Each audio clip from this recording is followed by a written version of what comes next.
ఏ రత్తలు ఎక్కడేం చేస్తున్నావు? అక్కడ అందరూ పని చేస్తుంటే ఇక్కడ కూడా పనే చేస్తున్నానండి.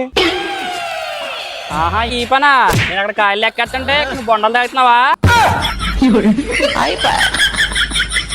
నా కర్మ కాకపోతే వీడి కంటికే కనబడాలా నేను? నానా నువ్వు చేసే పని ఏం బాగట్లేదు నాన్న. అందుకే కదరా పాకలోకి తీసుకెళ్ళాను. నానోయ్ ఈ రత్తల మేట కానీ అమ్మకి తెలిసిందనుకో నేను కుక్కర్లో కానీ డ్రమ్లో కానీ ఆవకెట్టేద్ది. చూసుకో మరి. అయ్యిడమ్మందంగా చాలా పెద్ద ప్లాన్ వేసారు తల్లి కొడుకులు. రేపు నీ బీటెక్ రిజల్ట్ అంట కదా, లచ్చలు లచ్చలు తగలేసి మరి నీ ఫీజులు కడుతున్నాను. ఆఖరిక తల్లి 100 డబ్బులు కూడా నీకే తగలేసాను.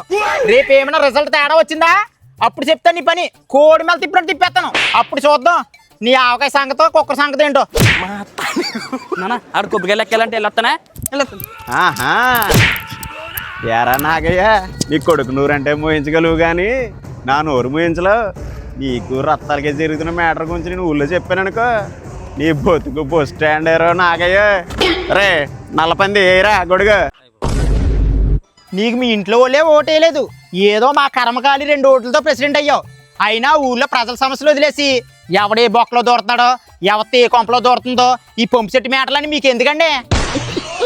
అంటే ఆ నాగయ్య గారి నోట్లో నోరెడతాం కన్నా పేడతట్లో తలకేడతాం బెటర్.